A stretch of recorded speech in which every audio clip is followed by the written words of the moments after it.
उस जानिब आपको एक बार फिर से इस्लामाबाद लिए चलते हैं, जिसको आसमा शिराजी जो है वो लीड करेंगे। जी वेलकम बैक नाजरीन। हम स्पेशल ट्रांसमिशन जो है वो पहले एक भी कर रहे थे ब्रेक से पहले। इस वक्त जो मनाजिर आप टेलीविजन स्क्रीन पे देख रहे हैं, आज टेलीविजन के खुसूसी मनाजिर जो कि आप मुलाहिजा करें हमारी स्क्रीन के ऊपर। प्राइम मिनिस्टर पाकिस्तान, वजीर आजम पाकिस्तान अपने कुछ फैमिली के अरकान जिसमें कि वजीर आला भी हैं जुडिशल अकेडमी पहुंच चुके हैं। पाकिस्तान की तारीख के ये बहुत ही यूनिक और मुनफरिद किस्म के मनाजिर हैं जो कि आप टेलीविजन स्क्रीन पे देख रहे हैं, जिसमें वजीर आजम पाकिस्तान जो है उनका JIT उनका एहतसाब करेगी, उनसे सवाल पूछेगी, उन पे इल्जामात जो लगे हैं उनके जवाबात लेगी। और ये जाहिर है कि पाकिस्तान की पॉलिटिकल पार्टीज अपोजिशन को भी इसका क्रेडिट जाता है, और अगर वजीर आजम जा रहे हैं तो और गए हैं तो उनको भी ये क्रेडिट जाता है कि उन्होंने अपने आप को एहतसाब के लिए पेश किया है। पाकिस्तान का सियासी निजाम इससे कमजोर नहीं पड़ रहा, इससे और मजबूत हुआ है। पाकिस्तान की जमहूरियत मजबूत हुई है, पाकिस्तान के इदारे मजबूत हो रहे हैं आहिस्ता आहिस्ता। बहरहाल जो मनाजिर आपने कुछ देर पहले देखे थे टेलीविजन स्क्रीन के ऊपर और अभी भी आप देख रहे हैं, ये आज के मनाजिर हैं जब वजीर आजम प्राइम मिनिस्टर हाउस से एक अहम इजलास के बाद जुडिशल अकेडमी रवाना हुए हैं, जहां पे वो अकेले कहा जा रहा है कि पेश होंगे JIT के सामने बिल्कुल, और वहां पे जाके सवालात का जवाबात भी अकेडमी के जो अंदर मौजूद JIT के अरकान हैं वो उनको देंगे।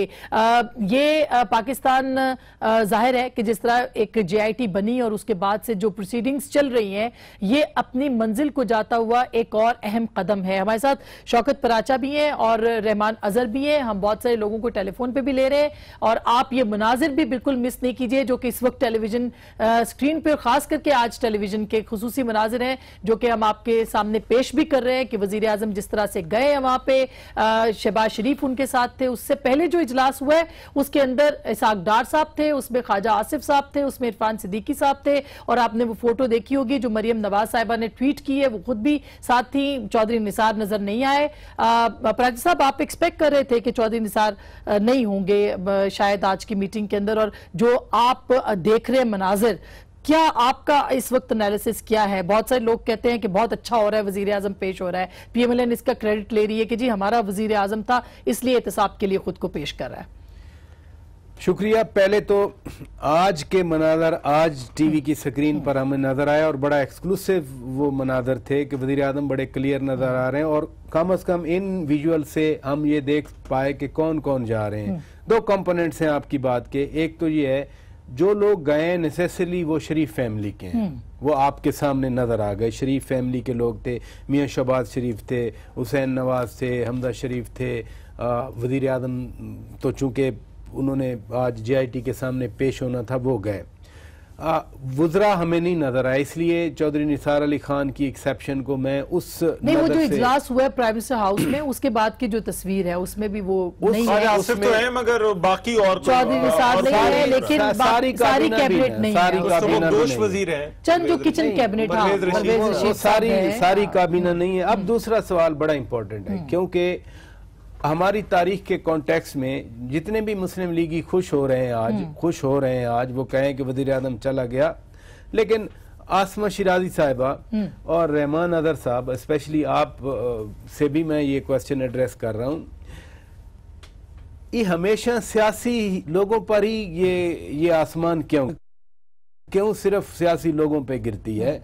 बुनियादी सवाल जो बार बार उठाया जा रहा है, मैं भी उसमें शामिल हूं। जब आप कहती ना बहुत अच्छा, यकीनन बहुत अच्छा हो रहा है, बहुत अच्छा होता जनरल परवेज मुशर्रफ के खिलाफ जो केस चला था वो भी किसी मंतकी अंजाम को पहुंचता। वो तो आपको याद है ना कि पहले वो जैसे जाने लगे थे तो फिर वो हॉस्पिटल चले गए थे, फिर उसके बाद ये मामला डिस्कस किया था, सुबह तज़किरा किया, लेकिन वो जिस हॉस्पिटल से नहीं निकले, एक पूरा इदारा उनके पीछे खड़ा हो गया। फिर मुल्क से बाहर चले गए, और जिन्होंने खुद जनरल परवेज मुशर्रफ ने कहा कि मुझे किन्होंने बाहर निकाला है, ठीक है, अब तो वो भी जिन्होंने बाहर निकाला है माशाल्लाह वो कहीं और गए हुए हैं। तो जहां ये जमहूरियत मजबूत होती है उधर भी जरा हो जाता तो जमहूरियत और मजबूत हो जाती।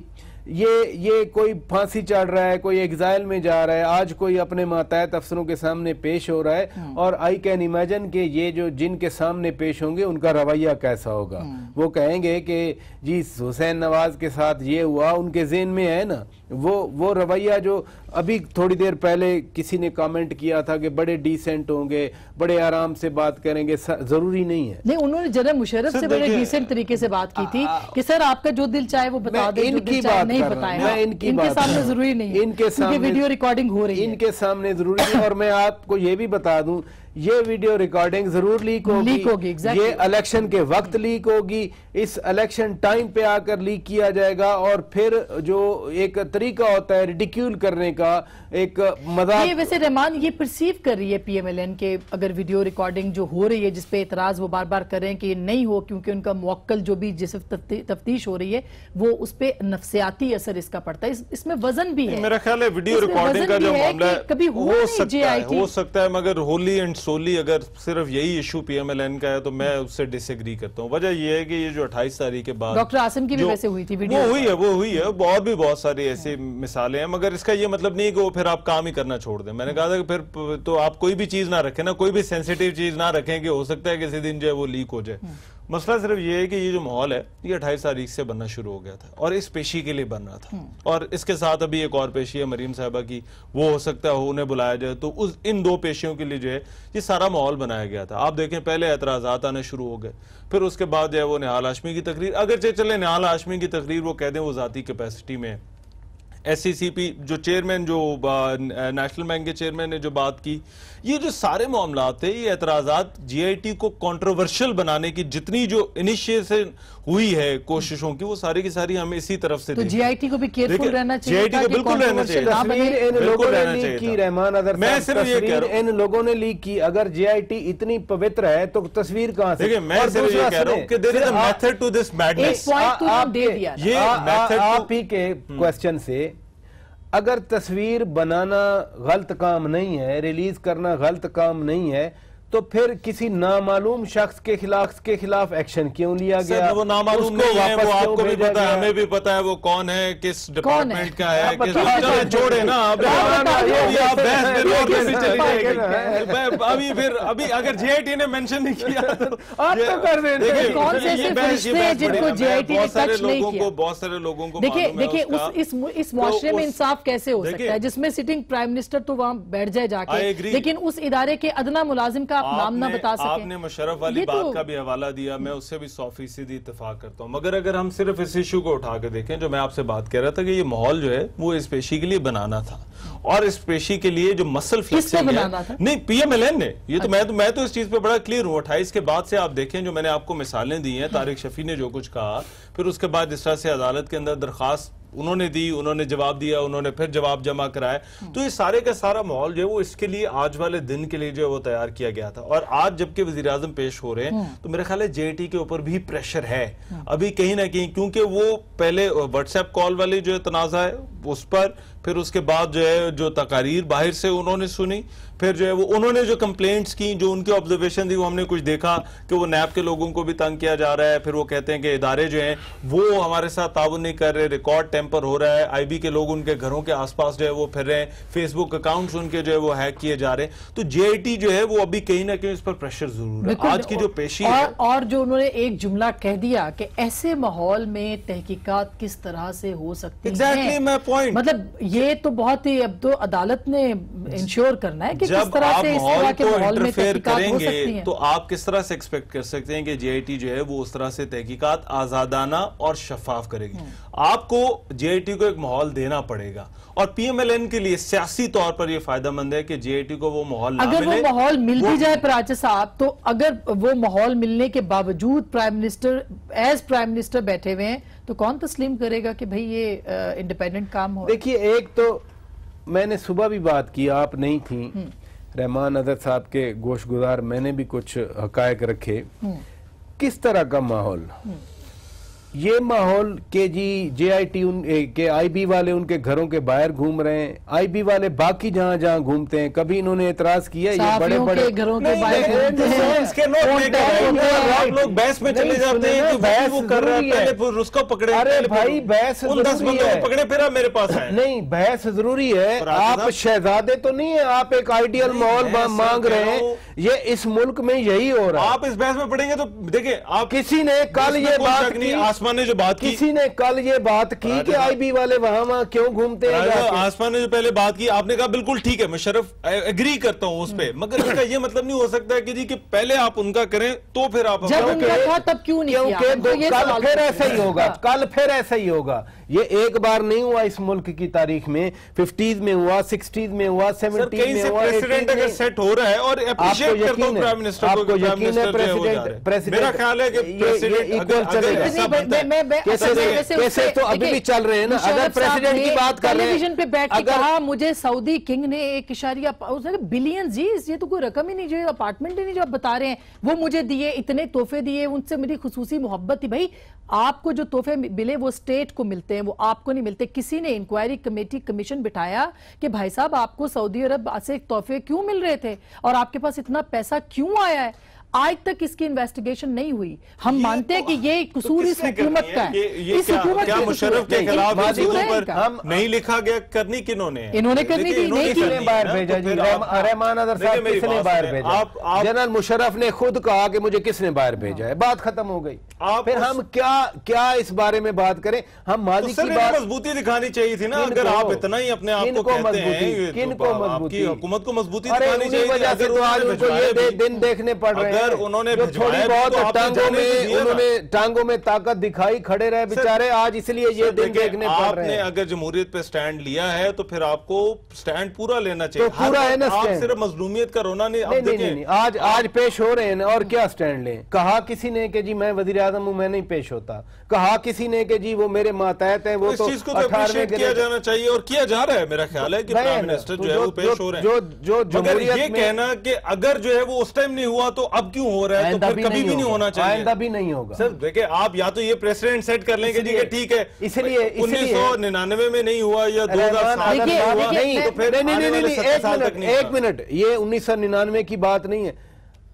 केसेस अभी भी पेंडिंग है ना? बिल्कुल पेंडिंग है। जनरल परवेज मुशर्रफ के खिलाफ पेंडिंग है। अदालत उनको अदालत बुला ले। क्यों नहीं बुलाया जा रहा भाई? क्यों नहीं बुलाया जा रहा भाई? हम 99 की तो बात ही नहीं हो रही। सर इन्होंने तो बहुत सारे नशीन है उसमें बात नहीं हो सकती ना। बहुत सारे है उसके अंदर, पूरा क्रेडिट जाता है कि वो पेश हो रहे हैं। क्रेडिट पाकिस्तान की सियासी जमातों को जाता है, खान को जाता है, क्रेडिट जो है पाकिस्तान की आवाम को जाता है। पाकिस्तान के सियासी नुमाइंदे भले इमरान खान हो, आज उनके असासों की तफ्तीश हो रही है। आज इमरान खान के ऊपर भी उसी तरह के इल्जामात, जैसे वजीर आजम के 2 पाकिस्तान के जो मेन लीडर्स हैं उनको रियासत की इसी अदालत के अंदर जो है वो खड़ा करके उनका एहतसाब किया जा रहा है। क्या किसी जर्नैल, किसी जज का, पनामा के अंदर तो एक सिटिंग जज का नाम भी है, वो क्या हुआ? क्या आप बताइए। बहुत सारे जर्नलों के नाम उसके अंदर आए हैं, बहुत सारे लोगों के नाम पहले आते रहे। कब हुआ एहतसाब? किसी सिटिंग जर्नल का तो आप सोच नहीं सकते, रिटायर्ड का नहीं सोच सकते। तो बात जहां से शुरू हुई थी ना कि जी वो माहौल उनको, भाई इस मुल्क में यही माहौल है, इसी माहौल में काम किया जाता है सारा दिन। देखें, जब इन्होंने कहा कि हमें 5-5 घंटे इंतजार कराया जा रहा है, हम ही कह रहे थे कि यहाँ इस मुल्क में तो लोग पूरा दिन सुबह आते हैं 9 बजे कोर्ट की पेशी के लिए, किसी को रिलीफ चाहिए, वो सारा दिन उसकी बारी नहीं आती, वो बेचारा अगले दिन के लिए। हम ये बात कर रहे थे कि भाई सब के लिए इस मुल्क का जो कल्चर है, ये तो अवाम के लिए इंसाफ और है, अशराफिया के लिए इंसाफ और है। लेकिन देखिए ये पीपल्स पार्टी भी बार ये कहती है कि मतलब प्राइम मिनिस्टर के शौहर थे जरदारी साहब, 11 साल के कैद भी उन्होंने भुगती है, जुबान भी उनकी काटी गई, जो कि उस वक्त पॉलिटिकल गवर्नमेंट थी मियां साहब की। बात वही है, बार घूम के आती है कि आप कानून की बालादस्ती कब देखेंगे? कानून की बालादस्ती इस तरह थोड़ी होती है। कानून की बालादस्ती सबके लिए कानून बराबर हो। वो क्या आज का जो मौका है वो ये साबित करेगा कि कानून बालादस्त है, साबित होगा ये नाफिज नहीं हो सका, तो इसलिए इनके ऊपर भी नहीं होना चाहिए। हम तो कह रहे होना चाहिए, हम तो पहले दिन से ये कह रहे हैं कि नहीं लग रहा, हम ये कह रहे हैं कि सिलेक्टिव इंसाफ नहीं होना चाहिए। आप इस चीज का क्रेडिट लें, पीएमएलएन को चाहिए कि इस चीज का क्रेडिट जरूर लें, मगर इस तरह से कहे कि ये ना कहे कि इनका क्यों हो रहा है, या ये क्यों अदालत के अंदर जा रहे हैं, या क्यों जेआईटी के सामने जा रहे हैं। बात है पीएमएलएन पहली जमात नहीं है जिसके वजीर आजम जो है वो अदालत में या इस तरह से एहतसाब के लिए पेश हो रहे हैं। गिलानी साहब और अदालतों ने जो टफ टाइम दिया पीपल्स पार्टी की हुकूमत को, जो वो जाते रहे वो तो जाकर पेश होते रहे, वो हमारे सामने। मगर आप अपना बयानिया आप अपना दुरुस्त रखें। अगर आप बयानिया दो फर्क है पराचा साहब, एक बयानिया ये है कि उनका नहीं हुआ तो हमारा भी नहीं होना चाहिए, नहीं ठीक है, हमें कह रहे हैं इनका हो रहा है तो उनका भी होना चाहिए। हाँ, ये दूसरा बयानिया ये है कि इनका हो और उनका भी होना चाहिए। इसी दूसरे की बात हो रही है, इसी दूसरे की बुनियादी सवाल भी यही है, इसी दूसरे की बात हो रही है। क्या आज जमहूरियत के लिए बेहतर है? आज का दिन बहुत बेहतर है, बिल्कुल, बट उसके बाद जो बैगेज है वो जरूर डिस्कशन में आता है कि एक आदमी तो पेश हो गया ना, जिसको यही तो फर्क होता है अमरीयत में और जमहूरियत में, यही तो फर्क है। प्रमोट तो क्यों किया जा रहा है उस कल्चर को? पाकिस्तान में हम लोग जमहूरियत भी करना चाहिए, तो इसीलिए करते हैं कि जमहूरियत में ये चीजें होती हैं। ऑफिस होल्डर्स हैं वो ज्यादा रिस्पॉन्सिबल हैं, उनके ऊपर ज्यादा रिस्पॉन्सिबिलिटी फिक्स होती है, मगर जो पब्लिक ऑफिस होल्डर्स नहीं है लेकिन वो पब्लिक का इस्तेहसाल करते हैं, उनका भी तो एहतसाब होना चाहिए। बिल्कुल, नहीं इसमें तो कोई शक नहीं है। अगर कोई आइन तोड़कर आता है वो नहीं तोड़कर उसको तो आपकी अदालतों से क्या हर जगह से कहा जा चुका है। आमरीयत और जमहूरियत के दरमियान तो आसमान डिबेट हो ही नहीं सकती। बिल्कुल नहीं, ये तो डिबेटेबल चीज ही नहीं है। वो दिन पाकिस्तान कब देखेगा? डॉक्टर आरिफ अलवी साहब हमारे साथ मौजूद है। डॉक्टर साहब, आप क्या कहते हैं कि इस वक्त प्राइम मिनिस्टर जेआईटी के सामने हैं, पीपल्स पार्टी कहती है हमारे लिए शर्म की बात है कि वजीर आजम जो है वो सिटिंग प्राइम मिनिस्टर एक क्रिमिनल प्रोसीजर के तहत उनका इन्वेस्टिगेशन हो रहा है, आप क्या कहते हैं? मैं समझता हूं कि ये कई एक ममालिक में मगरिब में भी हुआ और इसराइल का प्रेसिडेंट जो था उसके खिलाफ भी क्रिमिनल इन्वेस्टिगेशन होती रही until he was actually thrown out. तो ये इन्वेस्टिगेशन से पहले मैं ये समझता हूं कि प्राइम मिनिस्टर साहब को इस्तीफा दे देना चाहिए था, और जीआईटी के हवाले से जो हमने सारी बातें कही थी कि जी ये प्रेशर डालेंगे, स्टेप डाउन करें, इनको वो भी करना चाहिए था, या सुप्रीम कोर्ट को इनको कहना चाहिए था। ऑब्वियसली नजर आ रहा है, हमने जब धरने का सारा कुछ किया था तो सारा इलेक्शन कमीशन ऑफ पाकिस्तान, सारी गवर्नमेंट मिलकर हमारा मुकाबला कर रही थी और सारे डॉक्यूमेंट्स को डॉक्टर किया गया, वहां भी चेंजेस की गई। तो लिहाजा इस मौके पर प्राइम मिनिस्टर साहब का जाना जिस तरह से प्ले अप किया जा रहा है कि ये कोई कौम पर एहसान है, this is a criminal investigation, और बड़े अफसोस और शर्म की बात है कि ये मामला पाकिस्तान के साथ आया। इसको इसका तो क्रेडिट पीटीआई को भी जाता है, पीपल्स पार्टी को भी। आप लोगों की ये कामयाबी नहीं है कि एक सिटिंग प्राइम मिनिस्टर को इन्वेस्टिगेट किया जा रहा है? जी, मैं समझता हूं कि कौम को जाता है, अवाम को जाता है। ये मामला तो शर्म हो गया था, शायद आपको याद हो कि तो फ्रिवलस एप्लीकेशन कही गई थी, शायद आपको याद हो। और अभी मैंने अपना एक ट्विटर पर भी सर्वे किया, खैर ट्विटर के सर्वे जितनी अहमियत रखते हैं, मगर 50% लोग कह रहे थे कि इसको जीआईटी की रिपोर्ट के बाद ये गिल्टी करार दिया जाएगा, मगर 37% लोग ऐसे थे 10,000 में से जिन्होंने ये कहा कि जी हमें इस सिस्टम पर भरोसा नहीं है। ये अब यही बात हम कर रहे हैं, हम भी यही बात कर रहे हैं। मगर डॉक्टर साहब मुझे एक चीज बताइए, अभी जो माहौल बनता जा रहा है उसमें हमें जीआईटी एक तरफ खड़ी नजर आ रही है और पीएमएलएन जो पेश हो रहे हैं लोग वो दूसरी तरफ है, तो ये कॉन्फ्लिक्ट जीआईटी वर्सेस पीएमएलएन वाली है। आप लोगों की पार्टी की इस पे क्या पोजीशन है? क्योंकि शुरू में तो हमें बड़े मिक्स सिग्नल मिले थे, कुछ लोग कह रहे थे जीआईटी ठीक है, कुछ लोग कहते थे नहीं जीआईटी जो है वो काम नहीं कर सकती जब तक वजीर आजम जो है वो ऊपर बैठे हैं या अपने ओहदे पर हैं।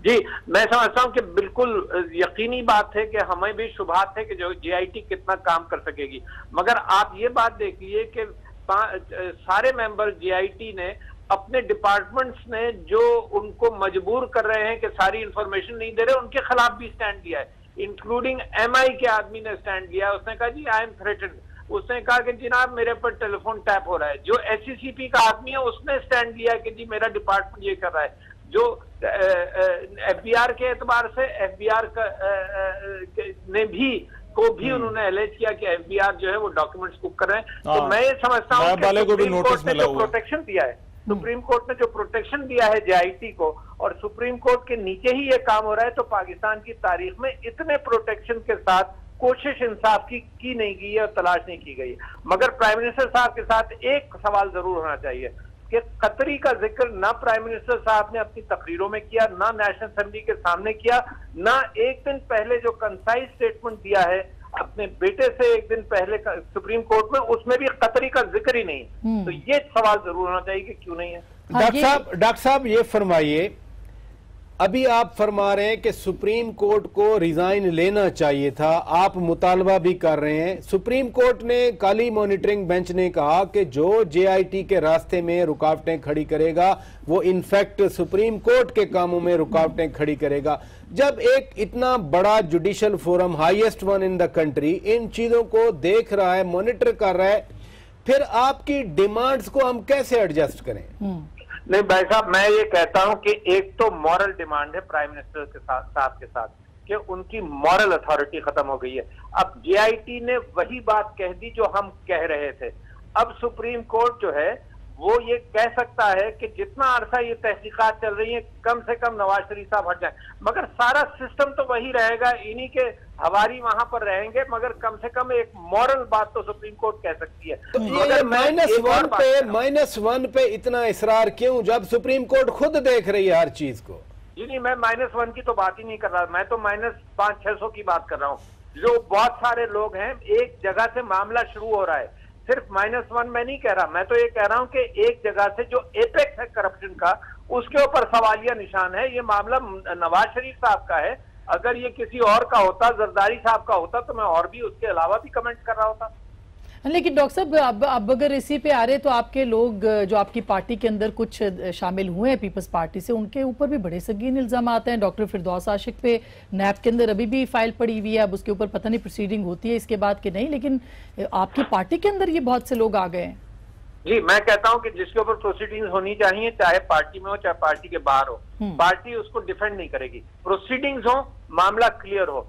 जो कहना कि ये बात है कि जी ये पार्टी में शामिल हो रहे हैं, तो मैं समझता हूँ ये कोलैप्स है पीपल्स पार्टी का, जो पार्टी में हमारे आ रहे हैं। मैं समझता हूँ कि KP के अंदर इमरान खान साहब ने ये बात दिखाई, जो मैं आज भी बिलीव करता हूँ कि इलेक्टोरल पॉलिटिक्स में हम दरवाजे बंद नहीं करेंगे, मगर अगर सिस्टम मौजूद होगा और ऊपर अगर मछली ऊपर से नहीं सड़ रही हो, तो ये मामला करप्शन का कंट्रोल में आएगा। अच्छा, और आप ये समझ रहे हैं, बहुत सारे लोग ये प्रिडिक्ट कर रहे हैं कि PMLN से भी बहुत से लोग अब आपकी जमात में आने को तैयार हैं। जी देखिए, मैं आपसे ये कहूं कि देखिए, अवामी मैसेज अगर पाकिस्तान में था तो पीपल्स पार्टी का था, रोटी कपड़ा और मकान का। अवामी मैसेज अगर करप्शन के खिलाफ पाकिस्तान में है तो वो PTI का है। ये हिस्सेदारी पॉलिटिक्स जो पंजाब के अंदर थी कि इलेक्टेबल्स को अपने पास ले लें, तो इलेक्टेबल्स बहुत सारे अच्छे इनके पास हैं। जब ये सारी चीजें राज खुल जाएंगे और प्रेशर पड़ेगा, तो बहुत सारे इलेक्टेबल्स PTI की तरफ आएंगे, और ऑलरेडी बहुत सारे लोग कांटेक्ट में, बहुत बहुत शुक्रिया डॉक्टर साहब। मेरे ख्याल है बहुत अहम बात डॉक्टर साहब ने की है कि बहुत सारे लोग इन टच हैं PMLN के जो PTI में आने को तैयार हैं, और पीपल्स पार्टी के भी बहुत सी इलेक्टेबल्स जो हैं वो इधर आ चुके हैं। ये पॉलिटिकल कनेक्शन तो जाहिर है जुड़ा हुआ है इसके साथ, और PMLN ये साबित भी करिए। कल एक बड़ी इंपॉर्टेंट बात दानियाल अजीज ने की, उन्होंने कहा ये सारा कुछ जो कुछ हो रहा है ये एक हंग पार्लियामेंट को बनाने की साजिश है। कल हमने तो इस पे शो भी किया, लेकिन क्या दानियाल अजीज की बात जो है वो दुरुस्त आप समझ सकते हैं, और वो ये क्यों इस मौके के ऊपर बात कर रहे हैं? मैंने -1 का क्वेश्चन जानबूझ के पूछा इनसे कि ये एप्लीकेबल रहता है इस मुल्क में, हर वक्त एप्लीकेबल, उसको निकाल दो, उसको रखने दो, उसको इधर कर दो, उसको उधर कर दो। जिस कॉन्टेक्स्ट में आपने उनसे सवाल पूछा, पंजाब के हवाले से खुद ही बात कर रहे थे, अगर तो ये फैसला मियाँ साहब इसमें बच जाते हैं तो फिर ये महज दावा होगा कि हमारे साथ राब्ते में हैं, हमारे साथ आना चाहते हैं, मियाँ साहब पावर में हैं। देखें ना, ये पंजाब में मियाँ साहब के बंदे लोकल बॉडीज में एक दूसरे के खिलाफ लड़ते रहे, ये हकीकत है। फैसलाबाद देख लें और बिंडी देख लें इवन, ठीक है। अगर मियाँ साहब को नुकसान हो जाता है, मियाँ नवाज शरीफ का नुकसान होता है, वजारत उज़्मा जाती है, हट जाते हैं, फिर तो यकीनन ये लोग निकलेंगे उधर से। मुस्लिम लीग का वैसे कैरेक्टर ही यही रहा है माजी में। अब आते हैं जो इलेक्टेबल्स की बात नहीं बन जाएगी। अच्छा, शाहनवाज, मोहसिन शाहनवाज रांझा साहब हमारे साथ हैं, अगर आप ये सारे सवाल उनसे पूछ सकते हैं। रांझा साहब, क्या इस वक्त PMLN क्या कहा जाए, आप लोग पुरजोश हैं, आप लोग शर्मिंदा हैं, आप लोग परेशान हैं, क्या सिचुएशन है इस वक्त आपके कैंप्स में? वो मुझे आपकी बात सुन के एक शेर याद आ रहा है, वो कि वो मर्द ही क्या जो डर जाए हालात के, वो इस तरह के शेर है कि जिस हाल में जीना मुश्किल हो उस हाल में जीना लाजिम है। अब तो ये सारी ऑपोजिशन और ये आमिर का दौर भी हमने देखा और हम उसमें भी अल्हम्दुलिल्लाह सुरखरू होके बाहर निकले। तो हमारे लिए ये जो एक वक्ती तौर पे एक आजमाइश है, ये कोई माने नहीं रखती। हमें भी पता है कि ये नवाज शरीफ का जो एहतसाब हो रहा है, ये एहतसाब असल में इसलिए हो रहा है कि इलेक्शंस में नवाज शरीफ को अब हराने की किसी पार्टी में सकत नहीं रही, तो लिहाजा तमाम साजिशें जो हैं वो भी इस वक्त सरगर्म है और तमाम साजिशी भी सरगर्म है। अभी आपने डॉक्टर आरिफ अलवी साहब की बात सुनी, वो कह रहे हैं कि PMLN के बहुत सारे लोग हमारे साथ इन टच हैं, जैसे ये ऊंट किसी करवट बैठेगा तो वो हमारे कैंप्स में आ जाएंगे। मेरा तो ख्याल है अलवी साहब खुद मशकूक है, उनके ऊपर उनकी जमात भी है थोड़ी सी डाउटफुल। मुझे लगता है कि वो ना पार्टी को अपनी चेंज कर लें, उनकी भी काफी सुनते रहते हैं खबरें कि आज मोहसिन मुझे एक चीज समझाइए। मोहसिन रहमान से बात कर रहा हूँ मैं समझना ये चाह रहा हूँ कि आप लोग हुकूमत में हैं, आपके वजीर आजम अभी सिटिंग है, ऑल पावरफुल है, गवर्नमेंट की मशीनरी सारे इदारे आपके अंडर हैं। आप लोग बार बार ये कहते हैं कि जी हमारे साथ साजिश हो रही है, या हमारे साथ जो है वो जुल्म हो रहा है, या हमारे साथ नाइंसाफी हो रही है। मैं सिर्फ ये समझना चाहता हूँ ये नाइंसाफी कौन कर रहा है? हुकूमत से तो ऊपर तो कोई नहीं है। अगर आप इस मुल्क में अथॉरिटी देखें, क्या ये विक्टिम कार्ड या जो मजलूमियत वाला पहलू है, ये आप लोगों के साथ अगर ज्यादती कोई कर रहा है तो वो कौन कर रहा है?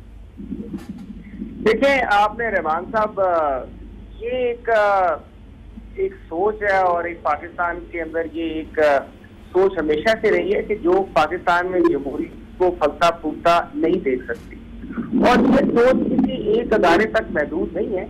हमारे अपने सियासी जो रहनुमा है, कई ऐसे लोग हैं जो उस सोच और उस अमल का हिस्सा है, कई ऐसे लोग हैं। अच्छा ये बताएं, तो एक अदारे के ऊपर मखसूस करने की बजाय मैं समझता हूँ इसके बीच में तमाम अदारों में ऐसे लोग मौजूद हैं जो कि ये काम करते हैं और जो कि ये सारा मतलब जिनका यहाँ पर ये सारी सूरत है। एक अदारे पे मैं नहीं तो बात you can not pin point कोई अफराद या अदारे को आप पिन पॉइंट नहीं कर सकते। आप कह रहे हैं माइंडसेट का इशू है, ये माइंडसेट का इशू, और माइंडसेट को तो किसी न किसी से वाबस्ता करें ना सर।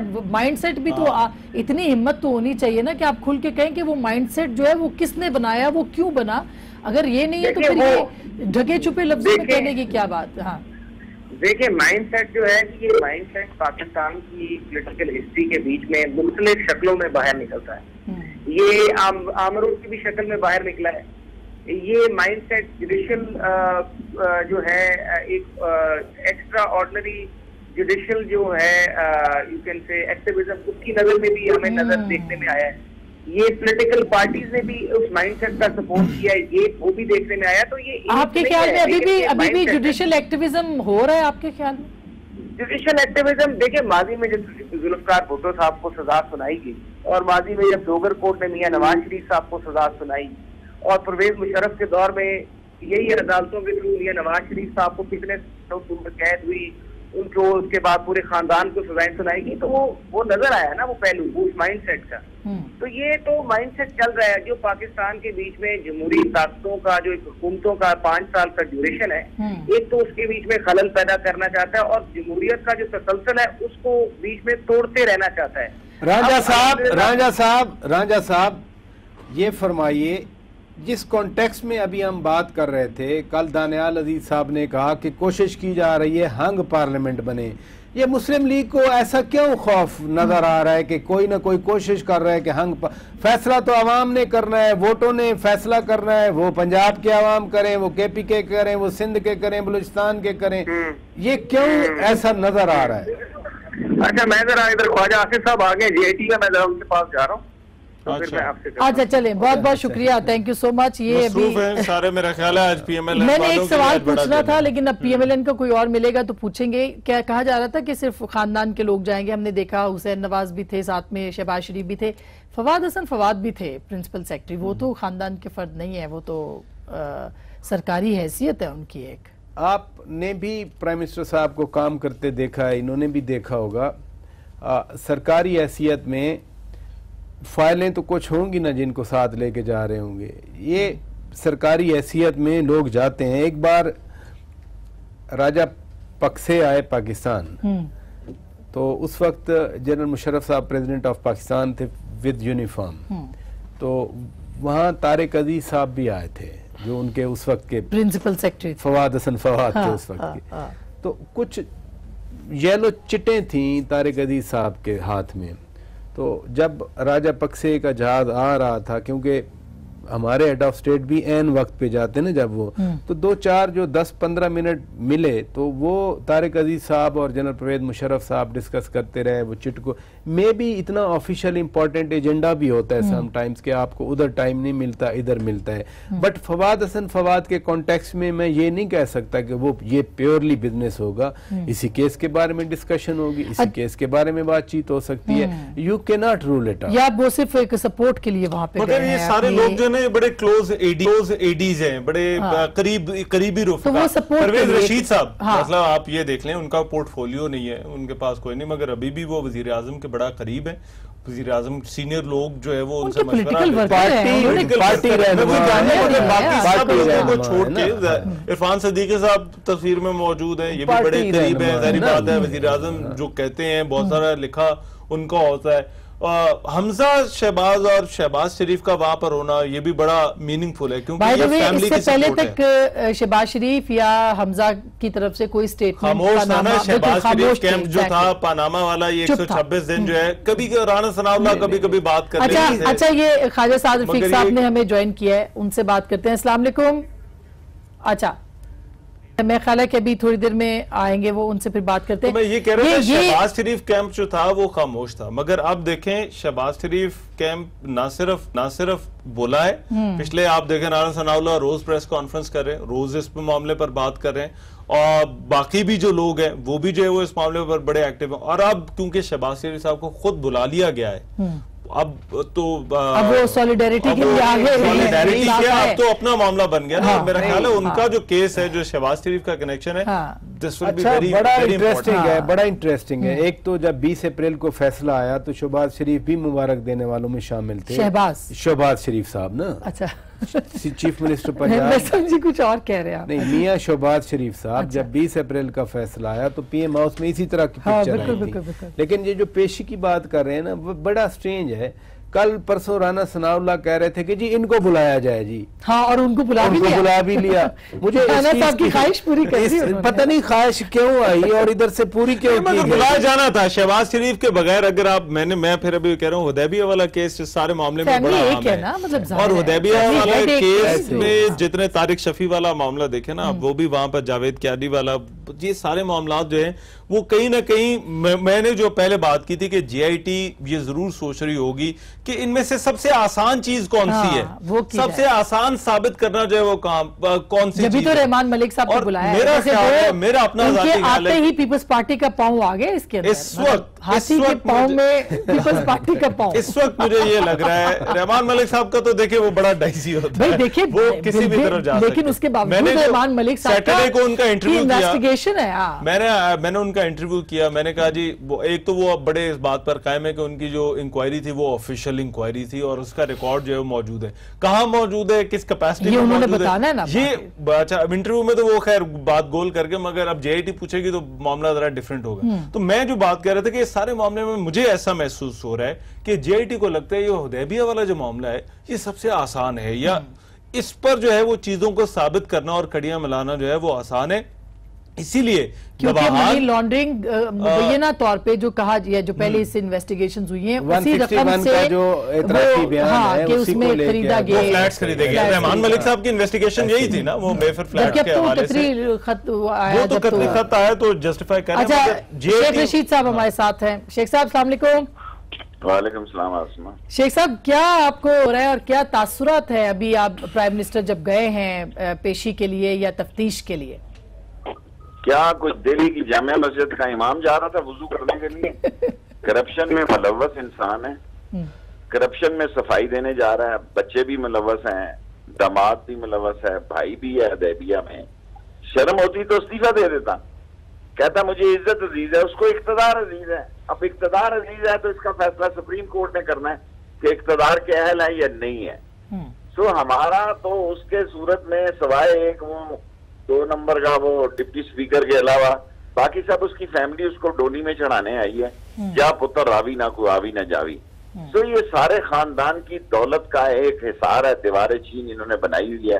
पहली दफा इस दीवार चीन में किसी ने छेद डाला है और वो छेद जुडिशरी ने डाला है। शेख साहब आज मुस्लिम लीग नवाज ये इंप्रेशन दे रही है कि बहुत बड़ा हम जमहूरियत की विन है, एक इलेक्टेड वजीर आजम JIT के सामने पेश हो रहे हैं और वो तो ये शो कर रहे हैं कि हमारी जिक्र भी मुकम्मल करें ना, करप्शन के केस में पेश हो रहे हैं। लेकिन वो दूसरी साइड तो इस चीज को बड़ा क्रेडिट ले रही है। शेख साहब, तुम मस्जिद में मत जाओ, आगे नहीं बढ़ोगे जब तुम शराब के नशे में हो।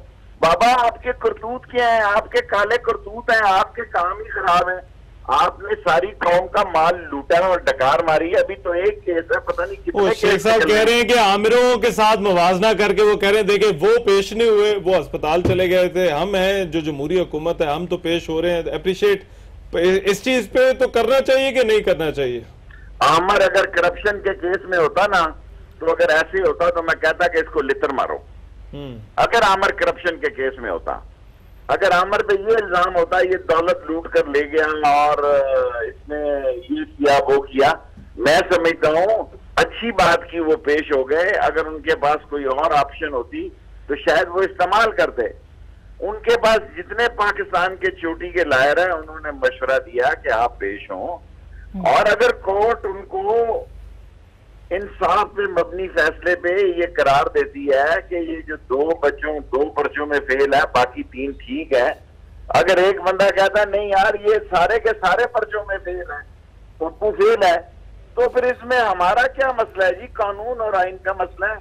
अच्छा, सारी तावीलात हैं। शेख साहब, आज आप एक बड़ी अहम अफ्तारी पे जा रहे हैं तारिर कादरी साहब के पास, जो कि ये कह रहे हैं कि ये JIT मंशूर तैयार कर रही है PMLN का, तो आप उनको मनाएंगे, कोई स्ट्रेटजी बनाएंगे या नहीं? देखिए मैं मनाने के काबिल नहीं, मैं तो बिलावल के साथ भी कल मैंने इफ्तारी की है। हमने देखा था जी, हमने देखा था। खुशखबर। तो मैंने तो बिलावल के साथ भी इफ्तारी की है। मुमकिन है मुझे फजलुर रहमान के साथ भी इफ्तारी करने जाना पड़े। असल मसला ये है, आप हमें इंफॉर्मेशन दे रहे हैं या आप हमें क्या बता रहे हैं? आपका कोई राब्ता हुआ है मौलाना फजलुर रहमान साहब के साथ? मौलाना फजलुर रहमान से मेरी कोई इतनी लड़ाई नहीं है, क्योंकि मैं इत्तेहादी हूँ, इमरान खान का दोस्त हूँ। इस बात पे जितनी उनको तकलीफ है वो तकलीफ में रहे, लेकिन मेरे तल्लकात इतने कशीदा नहीं है कि हम एक दूसरे के साथ इफ्तारी ना कर सकें। लेकिन असल मसला जो है तारिर कादरी साहब का है, जो आसमा ने बोला अभी कि उनकी राय में ये सारा टोपी ड्रामा है और कुछ नहीं निकलेगा। मैं उनसे अर्ज करने की पोजीशन में हूँ कि नून का सियासी जनाजा यहीं से निकलेगा और उन्हें जुडिशरी की और JIT की जो भी वो फैसला दें उस पर इत्मीनान करना चाहिए। ये पाकिस्तान की करीम है, अगर यहाँ से भी कुछ नहीं निकल सकता तो फिर अल्लाह ही मालिक। बहुत शुक्रिया sir, thank you so much. Sheikh साहब ने बहुत सारी बातें कह दी हैं जो कि समझ में भी आ गई आवाम को, खास करके अवामी रहनुमा है। आप हमारी ट्रांसमिशन भी देख रहे हैं, इसके बाद बुलेटिन भी आप सुनिएगा, अपडेट्स अब आपको देते रहेंगे। आज न्यूज देखते रहिए। फिलहाल हमें इजाजत दीजिए, खुदा हाफिज।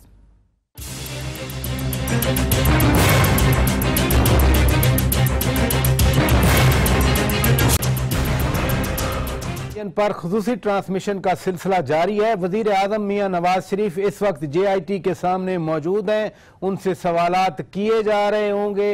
वो किस तरह चेयर पे बैठे हैं, जैसे हुसैन नवाज साहब बैठे थे, या किसी और पोस्टर पे बैठे हैं, अगर फोटो बन रही है और वीडियो बना रहे हैं बनाने वाले तो फिर उनको मालूम होगा। लेकिन इस सारी सूरत हाल पर हमारी ट्रांसमिशन जारी है, हमारे तजिए भी जा रहे हैं, हमारे अपने एक्सपर्ट्स तजिए दे रहे हैं और हम सियासी रहनुमाओं से भी बातें कर रहे हैं, उनसे भी पूछ रहे हैं। कुछ देर पहले दानियाल अजीज ने कहा कि वजीर आजम ने JIT के सामने पेश होकर तारीख रकम कर दी, जबकि फवाद चौधरी कह रहे थे कि अवाम के लिए आज का तारीखी दिन है। यानी कॉन्टेक्स्ट एक ही है। कॉन्टेक्स्ट ये है कि वजीर आजम नवाज शरीफ मुल्क के इस वक्त मुंतखब वजीर आजम जिनके पास असेंबली में भारी मैंडेट है वो JIT के सामने मौजूद है। उसकी इंटरप्रिटेशन हर कोई अपने अपने तरीके से कर रहा है। बातचीत जारी रखेंगे। रहमान अदर साहब भी मेरे साथ स्टूडियो में मौजूद होंगे। आमिर अहमद खान साहब लीडिंग जर्नलिस्ट इस मुल्क के, जो कि इंटरनेशनल मीडिया के साथ भी काम कर चुके हैं, आजकल आज टेलीविजन के डायरेक्टर न्यूज हैं। शुक्रिया आपने खान साहब वक्त दिया। अली फुरकान की तरफ जाएंगे। सबसे पहले तो ग्राउंड रियलिटी देखते हैं। अली, आप मुझे सुन रहे हैं? जी बिल्कुल सर, आवाज आ रही है। वजीर आजम को गए हुए काफी वक्त हो गया है, उनके पार्टी के रहनुमा भी यहां पर आए हुए हैं। अब से थोड़ी देर पहले आसिफ किरमानी साहब का एक बयान हम देख रहे थे, वो कह रहे हैं कि वजीर आजम आज अहम ऐलान करेंगे। वो क्या ऐलान हो सकता है? जी बिल्कुल, लगभग 2 घंटे के करीब हो चुके हैं। 11:10 और अब तकरीबन लगभग 2 घंटे हो चुके हैं कि JIT के सामने उनका बयान जो है वो कलमबंद हो रहा है। यहाँ पे बाहर भी इसी चीज का इंतजार किया जा रहा है कि वज़ीर जब बाहर आएंगे तो वो क्या बात करेंगे। हम देखा यहाँ पे एक लीगी रहनुमाओं की जानिब से यहाँ JIT के सामने और सुप्रीम बाहर JIT के अराकीन के ऊपर और JIT के ऊपर जो है वो एतराजात किए जाते रहे हैं वक्तन फवक्तन मुख्तलिफ अंदाज में। सुप्रीम कोर्ट में भी एतराजात गए, उसके बाद यहाँ पे उनको उन बेंच के कुछ अरकान को, JIT के कुछ अरकान को अलहदा होने के लिए कहा गया। इस तरीके से इल्जामात यहाँ पे जो है वो JM.007 भी कहा गया JIT को।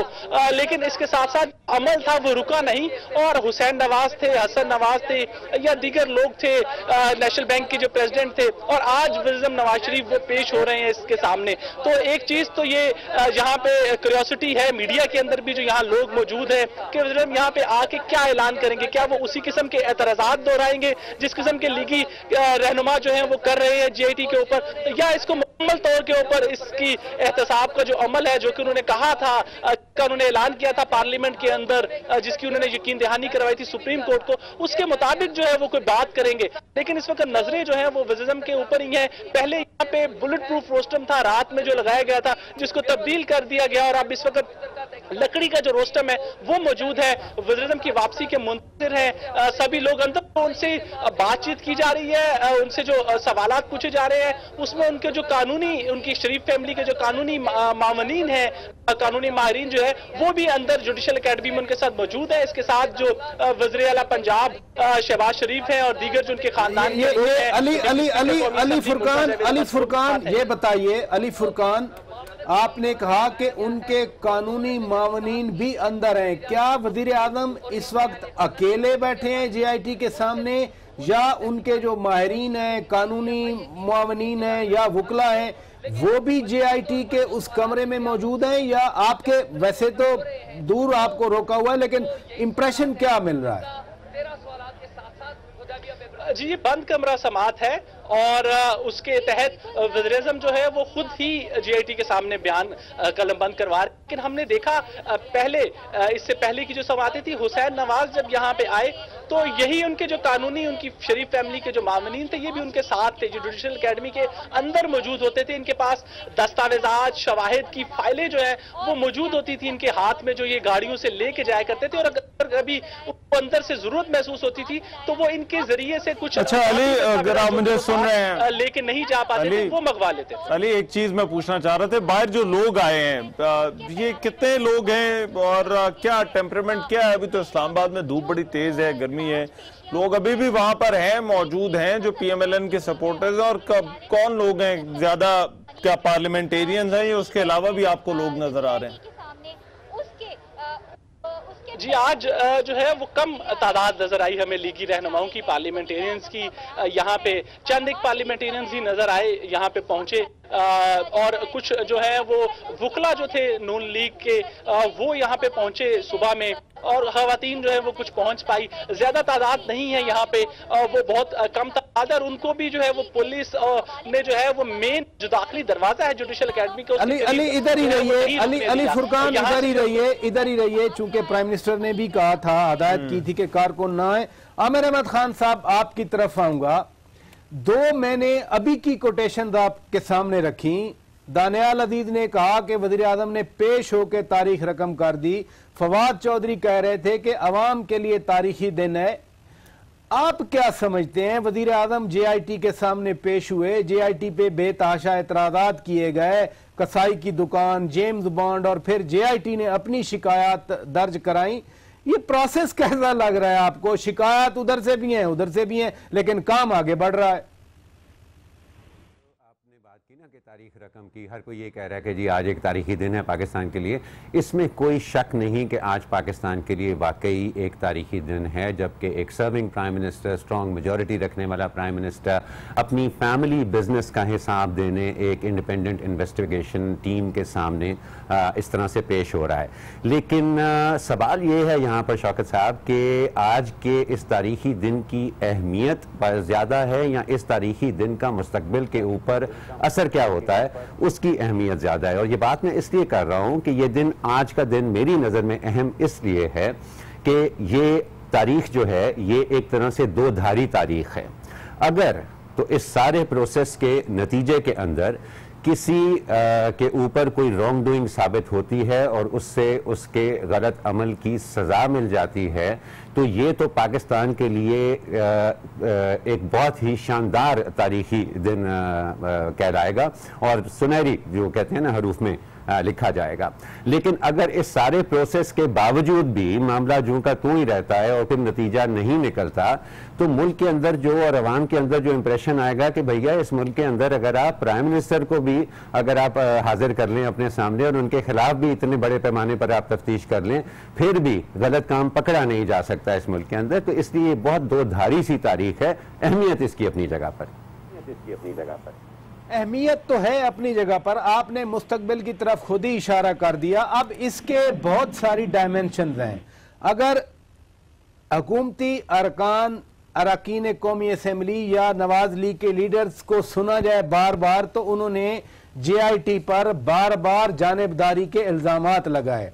लेकिन JIT ने भी मुल्क के सबसे बड़े अदालती फोरम सुप्रीम कोर्ट के सामने, ऑनरेबल सुप्रीम कोर्ट के सामने अपने तहफ़्फ़ुज़ात भी बताए। मसलन बहुत बड़ा इल्जाम लगा कि सरकारी इदारे काम नहीं कर रहे।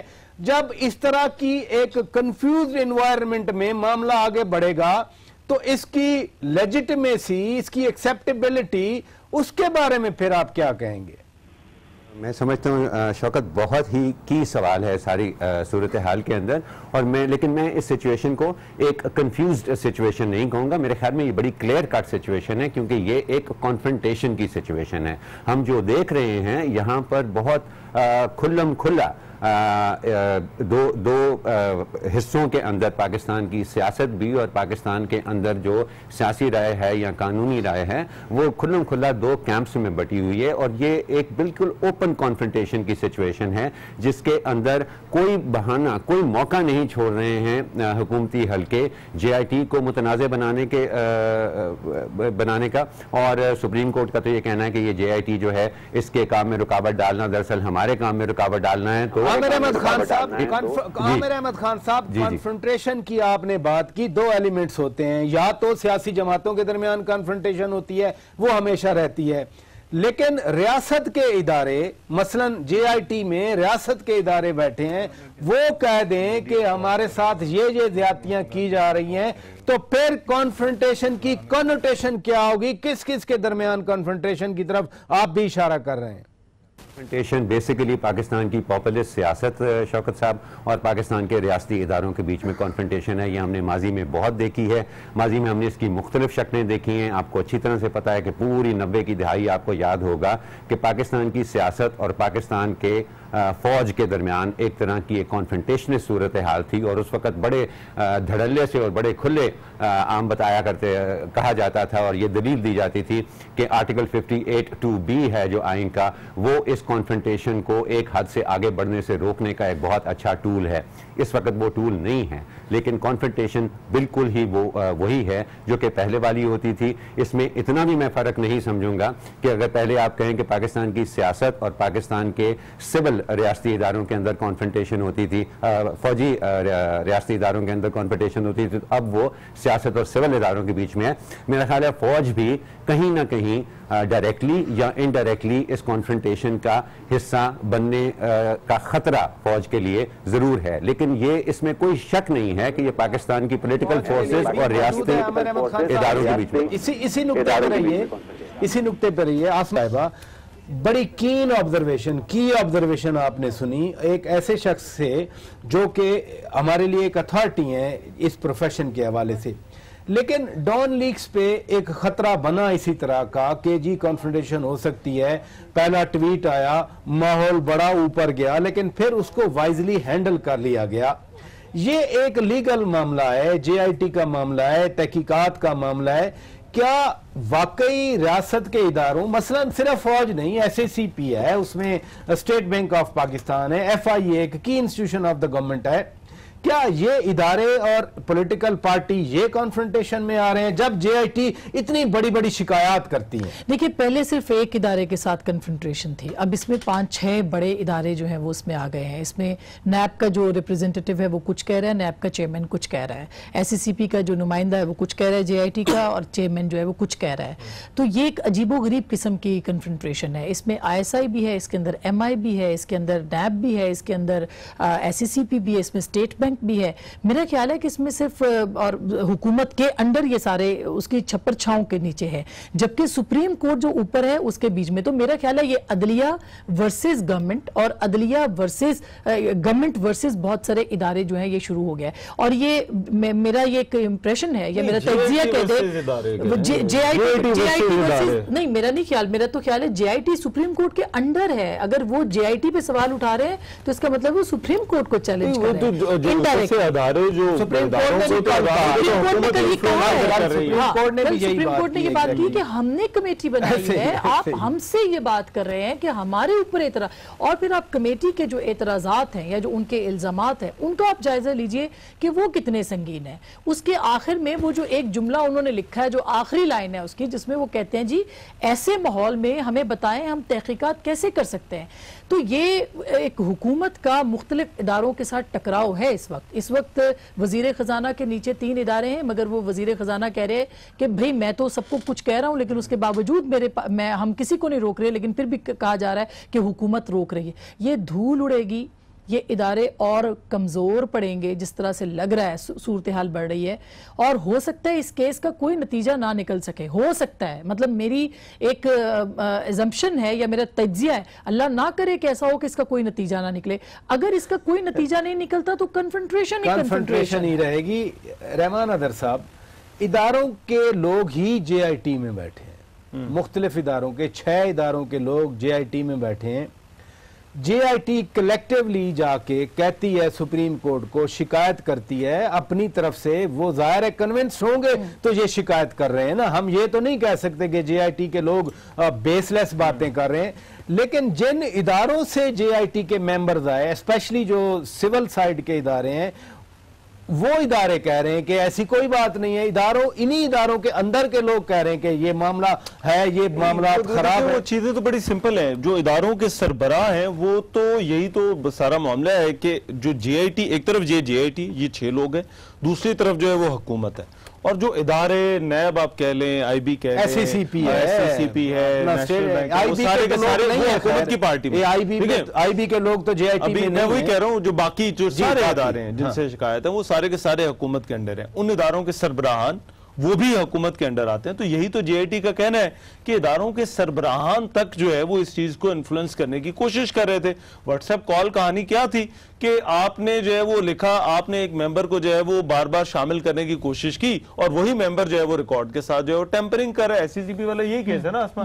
तो वो एक तरफ ये सारी पार्टी है, एक तरफ इदारे सरबराहान उनके, इदारे का सरबराह कह देता है कि ऐसी कोई मैं बात ये नहीं कहता हूं JIT एक तरफ है, ये 6 इंडिविजुअल्स को आप एक तरफ रख दें वर्सेस जो है वो गवर्नमेंट है इस वक्त, तो उसमें ये इदारे सारे शामिल हैं। ये जो इदारे लोग हैं ये इस वक्त आप इनको इनके इदारों के अंदर या इनके इदारों की नुमाइंदगी वैसे तो ताल्लुक तो है, मगर इस वक्त ये एक JIT फॉर्म हुई है और ये अदलिया जो इनसे चाहती है, जो उन्हें टास्क दिया है, ये अभी वो काम कर रहे हैं। तो इसमें हुकूमत जो है वो ज़ाहिर बात है, इमरान खान साहब तो फिर ठीक कहते हैं ना कि हुकूमत के अंडर ही ये सारे इदारे, नैब इन्फ्लुएंस तो होता है, पर आचा साहब आपको भी पता है। SCCP आप क्या समझते हैं, हुकूमत उस पर कोई इन्फ्लुएंस नहीं रखती, नेशनल बैंक के ऊपर हुकूमत कोई इन्फ्लुएंस नहीं रखती। शामिल किया गया था फैसले के अंदर कि अगर 187 तमाम 190 तमाम इदारे ताउन करेंगे, अगर कोई हुकूमत रुकावट डालती है तो तमाम इदारों को डायरेक्शंस डायरेक्टली यानी वो मावनत के लिए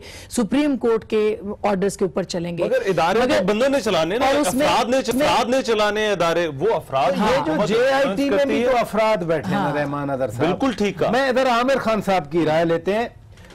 बड़ा फाइन नुक्ता आपने उठाया, हम उसको आगे लेके बढ़ रहे हैं। अब क्या SSCP या स्टेट बैंक या फॉर एग्जांपल FBR या दूसरे जो इदारे हैं, क्या उनके सरबराहान को भी फिर JIT बुलाए कि आपके इदारे में ये टेम्परिंग हो रही है? चूंकि सारा मामला तो इसी इन्वेस्टिगेशन का है, अगर किसी इदारे पे इल्जाम लगता है कि आपका इदारा टेम्पर कर रहा है तो यह भी तो इसी प्रोसेस का हिस्सा है। तो क्या SSCP के सरबराह को भी फिर समन किया जाए, बुलाया जाए? अगर इल्ज़ाम में कोई वजन है तो फिर ज़रूर जिसके ऊपर नाम लगाया जाता है शौकत साहब, उसको मौका भी मिलना चाहिए कि वो आके अपना मौक़िफ़ दे। उन्होंने, आपने देखा कि पब्लिक स्टेटमेंट्स तो उन्होंने फ़ौरन जारी कर दी कि नहीं जी हमें तो जो कहा गया, वजारत कानून ने भी जारी कर दी, SCCP ने भी जारी कर दी कि जो हमें कहा गया हमने वो फ़ौरन किया है। लेकिन इसकी बाकायदा, ये इल्ज़ाम बड़ी सीरियस नौयत का है और इसकी बाकायदा तहकीक होनी चाहिए। एक बात शौकत जो मैं यहाँ पर करना चाहूँगा वो ये है कि JIT ने तो बड़ा खुल के कहा कि इदारे भी ताउन नहीं कर रहे हैं, वो डॉक्यूमेंट्स के साथ भी उनको शक है कि वो टैंपर कर रहे हैं, और IB जो है वो डायरेक्टली या इनडायरेक्टली JIT के लोगों को डराने धमकाने की भी बात कर रही है।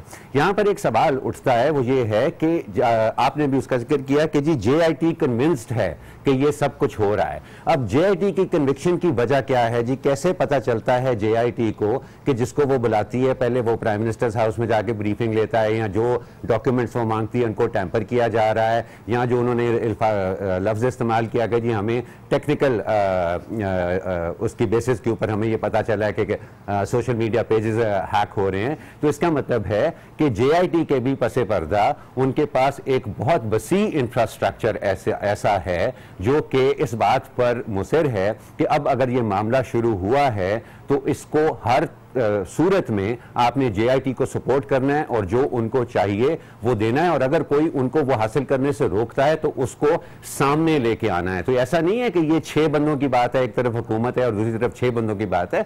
मैं समझता हूं कि एक तरफ हुकूमत है जो इस वक्त और बड़े खुला बगैर अनशेमेडली वो पूरा जोर लगा रही है कि JIT भी मुतनाज़े हो, ऑब्स्ट्रक्शन अगर कोई होनी है इसके काम में तो हो, लेकिन उसके साथ साथ JIT भी सिर्फ 6 बंदे या चंद जज सुप्रीम कोर्ट के नहीं है जो कि सिर्फ अपने कानूनी अथॉरिटी के ऊपर और सिर्फ अपनी जुडिशियल अथॉरिटी के ऊपर हुक्म जारी करें और सारे उनकी बात मान जाएं। मेरे ख्याल में उनके पीछे भी एक बहुत वसी इंफ्रास्ट्रक्चर है जो कि टेक्निकली डेमोन्स्ट्रेट करने के इसी नुक्ते पे रहिएगा खान साहब, इसी नुक्ते पे रहिएगा। नादरीन, ब्रेक के बाद जब वापस आएंगे इसी चीज को आगे बढ़ाएंगे कि JIT 6 बंदों की महज एक कमेटी नहीं है, बल्कि उनके पीछे बड़ा इंफ्रास्ट्रक्चर है, और सुप्रीम कोर्ट तो खुद कह रही है कि JIT उनके बिहाफ पे काम कर रही है।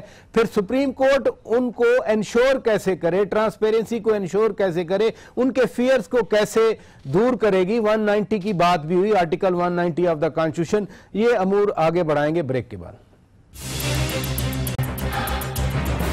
वेलकम बैक नाज़रीन, आज टेलीविजन पर खुसूसी ट्रांसमिशन आप देख रहे हैं। JIT में वज़ीर आज़म नवाज शरीफ की पेशी के हवाले से हम डिफरेंट एस्पेक्ट्स इसके उठा रहे हैं, जो डेवलपमेंट्स हो रही हैं। आसमा, आपके पास आऊंगा। हाँ जी।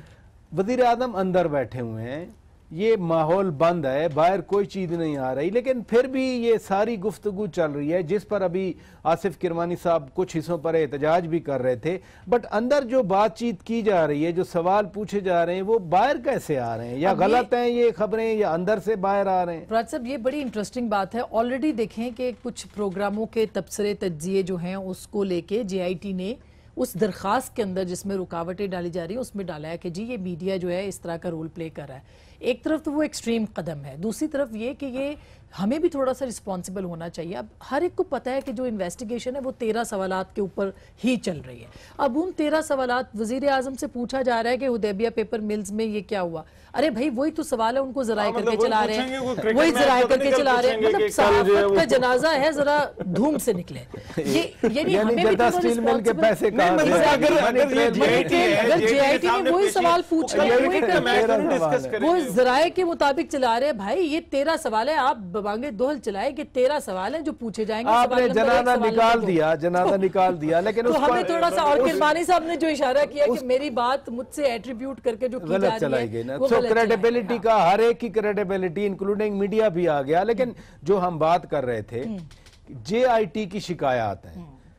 आमिर खान साहब कह रहे थे कि कोई इंफ्रास्ट्रक्चर उनके पीछे खड़ा है 6 बंदों की, महज 6 बंदे नहीं है। सुप्रीम कोर्ट जब ये कहती है कि JIT हमारे बिहाफ पे काम कर रही है, हम इनको प्रोटेक्ट करेंगे, सुप्रीम कोर्ट के पास क्या ऑप्शन दोगे? वही 190? देखिए, उनके पास तो जाहिर है कि तमाम इदारे उनकी मावनत के लिए आ सकते हैं। पहला ऑप्शन तो ये एक बार सजाद अली शाह ने भी लिखा था, आपको याद है? एग्जैक्टली। फिर फारूक लगारी को रिजाइन करना पड़ा, और फिर उसके बाद सजाद अली शाह को भी जाना पड़ा, प्राइम मिनिस्टर को भी जाना पड़ा था, प्रेसिडेंट को भी जाना पड़ा था। तो ये पॉलिटिकल फ्रेजाइल, प्राइम मिनिस्टर को नहीं जाना, प्राइम मिनिस्टर को तो मतलब मगर सजाद अली शाह का किसी और ने भेजा। उस वक्त अदालत भी जो थी वो Sajjad Ali Shah, majority of the जजेस वर नॉट विद। मैं आपके पास आता हूँ इसी नुक्ते पे। मैं आपकी ओपिनियन जानना चाह रहा हूँ कि जब सुप्रीम कोर्ट कह दे कि JIT हमारे बिहाफ पे खड़ी है, फिर JIT पे तनकीद भी की जाए, JIT को कंट्रोवर्शियल भी बनाया जाए, सुप्रीम कोर्ट को फिर क्या करना चाहिए? देखिए, सुप्रीम कोर्ट डायरेक्ट जिस तरह से उन्होंने कहा अगर कोई रुकावट डाले तो हमें बताइए।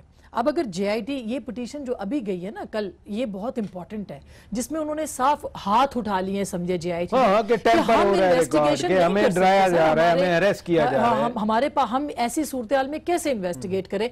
सुप्रीम कोर्ट के ये कह सकती है, आगे जाके ऑर्डर दे सकती है कि क्योंकि रुकावटें इसके अंदर डाली जा रही हैं और चूंकि सिटिंग प्राइम मिनिस्टर है और चूंकि PMLN की गवर्नमेंट है, तो प्राइम मिनिस्टर जो है उनको आप यहां से कहें कि वो स्टेप डाउन करें। ये बहुत सारे तज्जिया निगार ये बात कर रहे हैं। फिरोग नसीम साहब से हमने बात की, उन्होंने भी यही बात की कि ये है। अलबत्ता राजा साहब का कहना है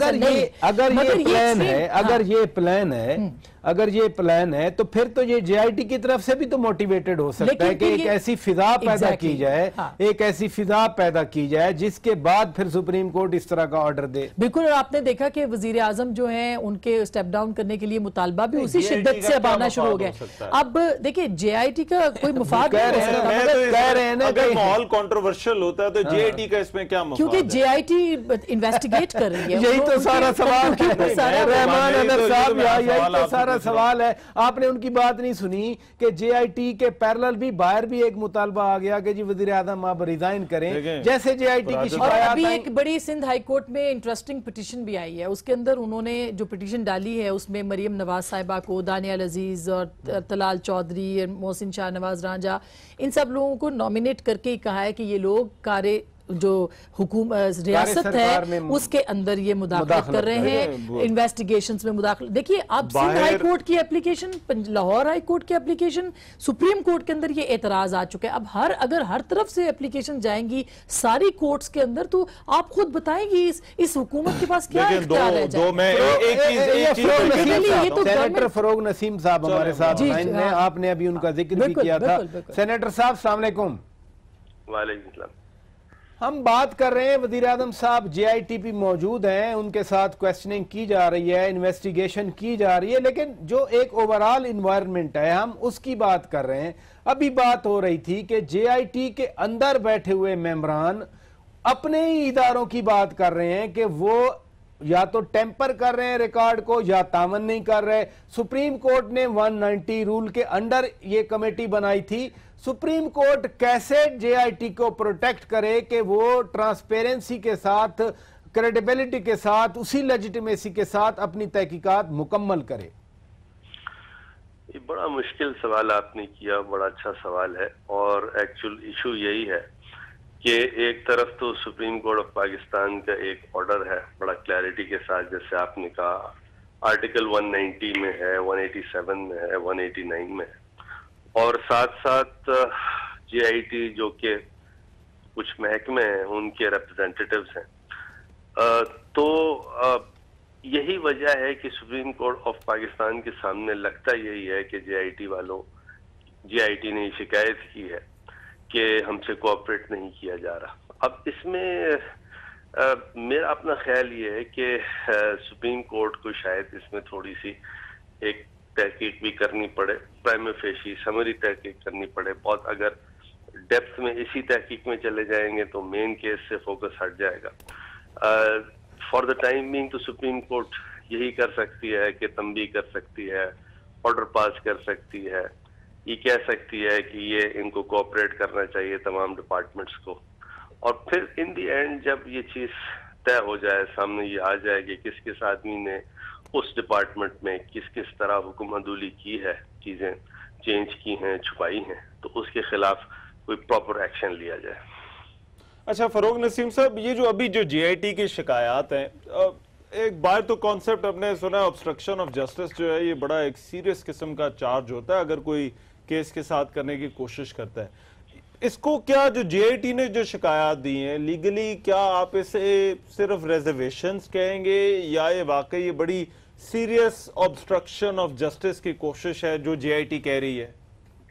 नहीं, बड़ा संगीन इल्जाम है, बहुत संगीन इल्जाम है। बात यह है कि पाकिस्तान में क्योंकि इदारे जो हैं, मैं ना इस हुकूमत की बात कर रहा हूँ ना इस केस की बात कर रहा हूँ, जनरली स्पीकिंग इदारे जो हैं वो कोशिश ये करते हैं कि किसी तरह कोर्ट के ऑर्डर्स को सर्कमवेंट किया जाए, अदालती प्रोसीजर्स को बाईपास किया जाए। तो यहाँ तो अगर ये बाहर इस किस्म की, अमेरिका में, इंग्लैंड में इस किस्म की शिकायत आती तो बहुत बहुत संगीन इसके नताइज थे। नताइज तो इन ऑन पेपर यहाँ भी बड़े संगीन है। आर्टिकल 204 है कॉन्स्टिट्यूशन का, जो कि कंटेम्प्ट की प्रोसीडिंग्स के बारे में जो पेरेंट प्रोविजन है, आर्टिकल 204 है, उसके अंदर इस किस्म की बात है कि अगर ऑब्स्ट्रक्शन होगी कोर्स ऑफ जस्टिस में, प्रेजुडिस करने की कोशिश की जाए तो वो सब कंटेम्प्ट के जुमरे में आता है। तो फिरोग साहब, सॉरी मैं इंटरप्ट कर रही हूँ आपकी बात को, जो मैं समझी हूँ आप ये कह रहे हैं कि कंटेम्प्ट ऑफ कोर्ट के ऊपर प्राइम मिनिस्टर को जो है वो स्टेप डाउन करने के लिए नाअहल किया जा सकता है, क्योंकि एक नाअहलियत ऑलरेडी वजीर आजम गिलानी की, वो भी कंटेम्प्ट ऑफ कोर्ट के ऊपर हुई थी। तो ये एक अकेला कानूनी रास्ता है जिसके जरिए अदरवाइज स्टेप डाउन करने के लिए नहीं कहा जा सकता। मेरे ख्याल में आप तीनों बड़े मुश्किल सवालात कर रहे हैं, आपको जवाब देता हूँ मैं। देखिए, सुप्रीम कोर्ट ऑफ पाकिस्तान ने खुद अभी तक प्राइम मिनिस्टर साहब को स्टेप डाउन करने के लिए नहीं कहा। तो लिहाजा हम में से कोई भी हो, हम कौन होते हैं कि हम हो, कोई एनालिस्ट हो, कोई एंकर हो, हम या लॉयर हो, हम लोग क्यों सुप्रीम कोर्ट से आगे कोई लीड रोल ने। हाँ, लेकिन ये बात जरूर है कि अगर कोई कंटेम्प्ट होता है जनरली स्पीकिंग, तो उसका जो कॉन्सिक्वेंस है तो उसी तरह है। लेकिन यहाँ थोड़ा सा केस फर्क है। जो गिलानी साहब का केस था, वो गिलानी साहब खुद डायरेक्ट हुक्म अदूली कर रहे थे, यानी लेटर नहीं लिख रहे थे। यहाँ तो कोई और लोग अगर कंटेम्प्ट कर रहे हैं, ऑब्स्ट्रक्ट कर रहे हैं, ये जरूरी नहीं है। अब ये साबित करना पड़ेगा कि जी उनको पीएम साहब कह रहे हैं, नहीं कह रहे हैं। तो ये इतना आसान नहीं होगा कि डायरेक्ट सिर्फ इसी वजह से पीएम को कह दें कि स्टेप डाउन कर दें। तो फरोग नसीम साहब, फिर तो हमेशा आपका जो एनालिसिस होता है वेरी की टू अस, वेरी की फॉर अस, फिर आप ये थिन लाइन ड्रॉ कर रहे हैं कि जैसे पीटीआई या इमरान खान मुतालबा कर रहे हैं कि चूंकि जेआईटी के जो महकमे हैं, जिन जिन महकमों को बुलाया गया है, वो इन्फ्लुएंस कर रहे हैं, तो पीटीआई या इमरान खान कहते हैं कि वजीर आजम को हटाया जाए। आपकी थिन लाइन से मैं ये समझूं कि अगर वाकई को इदारा समझा गया है या प्रूव हुआ है कि इन्फ्लुएंस कर रहा है, तो पहले उस इदारों रिस्पेक्टिव इंस्टीट्यूशन के सरबराहों के खिलाफ कार्रवाई की जाए, ना कि डायरेक्ट प्राइम मिनिस्टर के खिलाफ। जी आप बिल्कुल सही आप समझे हैं, यही मेरा कहने का मतलब है। और सेकंड स्टेप फिर ये होगा कि अगर ये बात किसी तहकीक के बाद ये तय होती है कि खुदा न खास्ता प्राइम मिनिस्टर साहब जो हैं वो एक्चुअली इन्फ्लुएंस कर रहे हैं, तब फिर उसका कॉन्सिक्वेंस अच्छा, भी हो सकता है। सॉरी बैरिस्टर साहब, लेकिन दूसरी तरफ अब आप माशाल्लाह मिल ही गए हैं, तो आपसे सारे सवाल हम पूछना चाहते हैं। ये जो JIT है, अब इसके ऊपर जो एतराजात आ गए हैं, कंट्रोवर्शियल तो बना दी है हुकूमत ने ये JIT, तो अब जो बार बार कहा जा रहा है इस JIT के ऊपर एक JIT जरूर बनेगी, आपने PMLN से सुना होगा बार बार, आपको लग रहा है कि JIT के ऊपर भी JIT बन सकती है किसी स्टेप पे? अच्छा, एक तो मैं इस बात से आप मेरी छोटी बहनों की तरह हैं, लेकिन मैं थोड़ा सा डिसएग्री करूंगा कि मैं इससे एग्री नहीं करता कि JIT जो है वो कंट्रोवर्शियल हो गई है। मैं इससे बिल्कुल एग्री नहीं करता। अच्छा, देखें JIT जो है वो सुप्रीम कोर्ट का यहाँ एक हिस्सा है, उसका एक आर्म है यहाँ इस केस में। तो कल को कोई आदमी इसको और आगे एनालिसिस ले जाए और कहे क्योंकि JIT कंट्रोवर्शियल हो गई है तो सुप्रीम कोर्ट भी कंट्रोवर्शियल हो गई है, मेरे ख्याल में ये डिस्कशन एक तो दुरुस्त नहीं है। ना सुप्रीम कोर्ट कंट्रोवर्शियल है, ना JIT कंट्रोवर्शियल है। कोशिश जरूर की जा रही है मेरे ख्याल में उसी कोशिश को बुनियाद बना के मैं सवाल कर रही हूँ। मैं आई डोंट बिलीव के कंट्रोवर्शियल हो गई है, बिल्कुल मैं आपकी तरह मैं खुद भी यही समझती हूँ कि एक JIT है जो इंडिपेंडेंट है, काम कर रही है, अच्छा काम। मेरे ख्याल में इसको कंट्रोवर्शियल फिर दोनों साइडें बना रही ना, इमरान खान साहब के लोग भी और PMLN वाले लोग भी। मतलब JIT को आप इसी तरह तस्लीम किया जाए कि वो सुप्रीम कोर्ट का एक आर्म है, एक हिस्सा है इस केस के लिए। लिहाजा दोनों फरीकैन को, चाहे वो पिटिशनर्स हों या रिस्पोंडेंट्स हों, उनको थोड़ा सा रिफ्रेन करना चाहिए। बहुत शुक्रिया सेनेटर फरूक नसीम साहब, आपने वक्त दिया। आमिर अहमद खान साहब, टेक्निकल गुफ्तगू आपने सुनी, one of the leading lawyers in the country, ये पॉइंट्स आप कैसे एलेबोरेट करेंगे? ये देखें जी, हमारी परसेप्शन की बात है शौकत साहब। मैं जो तकनीकी एतबार से जो फ़रूक नसीम साहब ने कहा वो बिल्कुल जाहिर है कि वो बिल्कुल दुरुस्त है, कानून यही कहता है। यहाँ एक बहुत बड़ा मसला परसेप्शन का है।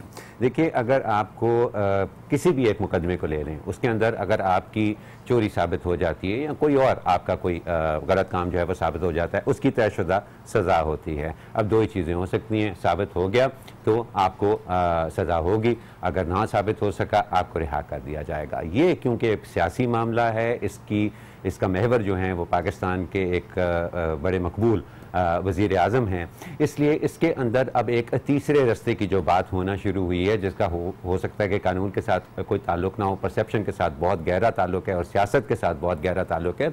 वो यही है कि ये जो इस वक्त स्पेकुलेशन जारी है कि अगर JIT की net finding at the end of the 60 days, या अगर उनको थोड़ा और वक्त भी दे दिया गया तो उस वक्त के एंड के ऊपर भी अगर लुबे लबाब उनकी सारी तफ्तीश का ये हुआ कि जी प्राइम मिनिस्टर और उसकी फैमिली ने तो सारी दुनिया के सामने बहुत हमारे साथ कोऑपरेट किया, बेटों को बुलाया, बेटे आ गए हैं, प्राइम मिनिस्टर को बुलाया, वो आ गए हैं, उनके भाई को बुलाया, वो आ गए हैं, लेकिन हुकूमत के मातहत जो इदारे हैं वो हमारे साथ कोऑपरेट नहीं कर रहे हैं और हमें वो नहीं मिल रहा जो कि हमें चाहिए। तो क्या इस बुनियाद के ऊपर सुप्रीम कोर्ट प्राइम मिनिस्टर के खिलाफ जो है वो कोई फैसला कर सकती है या प्राइम मिनिस्टर को मजीद दबाव में लाने के लिए कोई अपनी ऑब्जर्वेशन दे सकती है? बहुत बड़ा सवाल उठा दिया आपने, इसी नुक्ते पे रहिए। वजीर आजम के तर्जमान मुसद्दिक मलिक साहब नाजरीन हमारे साथ लाइन पर हैं। अस्सलाम वालेकुम मलिक साहब। अस्सलाम वालेकुम प्राचा साहब, कैसे हैं आप? बहुत शुक्रिया। आपकी पार्टी, खुद आपके लीडर्स भी बार बार ये कह रहे हैं कि कानून को हम सामने रखते हुए, अपने आप को कानून के ताबे रखते हुए हम पेश हुए हैं, लेकिन अपोजिशन कह रही है कि ये तो पेशी हुई है, उनकी तलाशी के लिए पेशी हुई है। PMLN किस चीज का क्रेडिट ले रही है फिर? देखिए, बड़ी सिंपल सी बात है। आपको ये बात मालूम है कि एक लीगली बाइंडिंग प्रोटोकॉल है जिसको ब्लू बुक कहते हैं। उस ब्लू बुक के तहत अगर वजीर आजम साहब चाहते तो वो बुला लेते तफ्तीशी टीम को प्राइम मिनिस्टर ऑफिस में और जो भी उनके सवालात हैं उनके जवाब दे सकते थे। ये उनका कानूनी हक है और ये कानूनी हक जो है, जैसे मैंने आपको पहले कहा कि तहरीर हुआ हुआ ब्लू बुक में, और इससे पहले जितने भी हुक्मरान रहे हैं उन्होंने इस्तेमाल किया है ब्लू बुक के प्रिविलेज को। तो प्राइम मिनिस्टर तो आज अपनी जाती गाड़ी के अंदर बैठ के बगैर सिक्योरिटी के, बगैर प्रोटोकॉल के, एक ऑर्डिनरी सिटीजन, एक आम शहरी की तरह तफ्तीशी टीम के सामने पेश हुए हैं।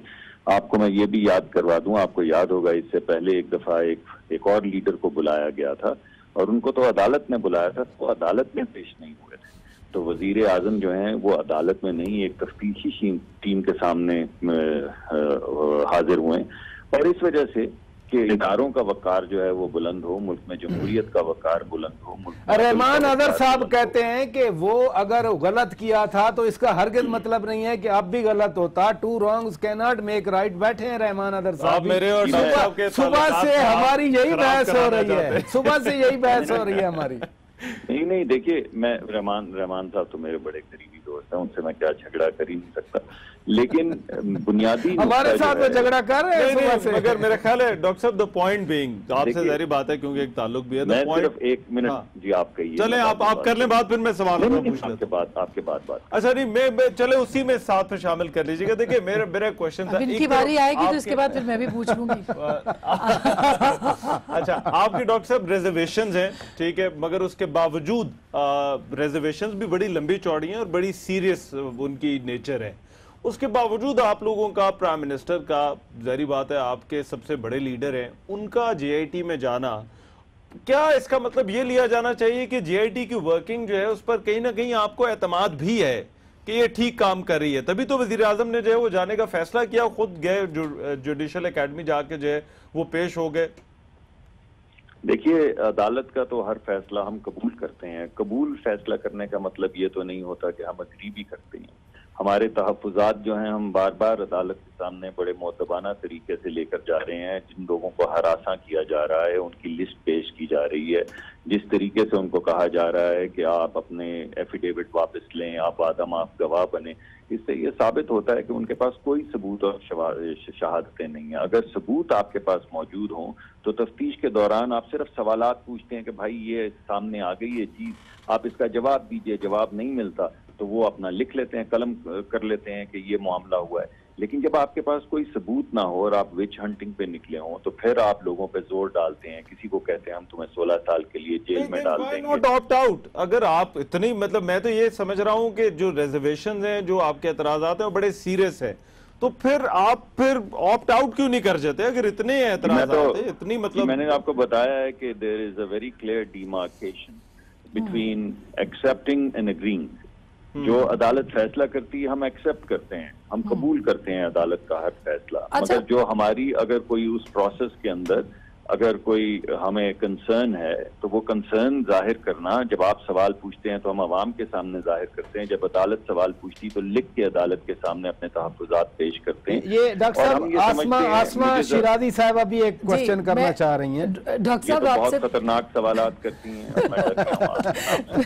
मैं ये पूछना चाह रही हूँ कि अभी इलेक्शन कमीशन ने प्राइम मिनिस्टर को कहा, एक तरह से क्लीन चिट दी है, खबर दी है कि उनके कोई बैरून मुल्क जायदाद नहीं है। ये आपके केस को स्ट्रॉन्ग करेगा सुप्रीम कोर्ट के अंदर, ये जो उनकी तरफ से वर्डिक्ट आया है, या आप समझते हैं कि इसकी कोई हैसियत नहीं होगी? देखिए, ये तो कानूनी माहिरीन जो हैं इस पे ज्यादा बेहतर तबसरा कर सकेंगे कि उसकी क्या हैसियत है, लेकिन मैं आपको ज्यादा उससे फंडामेंटल चीज पे लेके जाता हूँ। आपने ये तमाम मामला जो उठा है पैनामा लीक्स का, ये उठा है उन कागजात से, वो लिस्ट से जिसमें वो तमाम कंपनियां हैं ऑफशोर, उन कंपनियों में तो वजीर आजम का नाम ही नहीं है। वजीर आजम फिर भी मुआवनत कर रहे हैं। आप बार बार मुझे लोग जो हैं वो टेलीविजन पे कह रहे हैं कि मुल्जिम के तौर पे पेश हुए, तो मैं कहता हूँ भाई आप जैसा आपका जी चाहे आप अपनी शान के मुताबिक गुफ्तगू करें, लेकिन उनका तो नाम लिस्ट के अंदर नहीं है। अभी तक कोई सबूत नहीं आया। और अभी मेरे से पहले कोई साहब कह रहे थे, मैं माफी चाहता हूँ, मैं दरमियान में प्रोग्राम के आया, तो मुझे पता नहीं चल सका कि इदारे ताउन नहीं कर रहे। तो आप जरा वो रिपोर्ट्स जो इदारों ने जमा करवाई है एक नजर पढ़ तो लें ये बात करने से पहले। जब हम इल्जाम लगाते हैं तो उनको कहते हैं कि या कुरान पे हाथ रख के हल्फन कह दें कि उन्होंने लोगों को इंटिमिडेट नहीं किया, डराया धमकाया नहीं, या वो वीडियो जिसमें से हुसैन साहब की तस्वीर लीक की गई है, हम कहते हैं वो वीडियो मंगवा के देख लें कि क्या इन्होंने JIT ने लोगों को डराया धमकाया नहीं, जेल में डालने के लिए 10-16 के लिए नहीं कहा कि वजीर आजम बच जाएगा, तू नहीं बचेगा। ये वीडियो रिकॉर्डिंग के अंदर से देख लें। लेकिन जब वो इल्जाम लगाते हैं तो फिर वो जरा जो जवाब आया है, तहरीरी जवाब आया है जिसके साथ डॉक्टर साहब बहुत शुक्रिया डॉक्टर साहब। हेडलाइन का नाजरीन वक्त हुआ है, हेडलाइन के लिए हम कराची जाएंगे।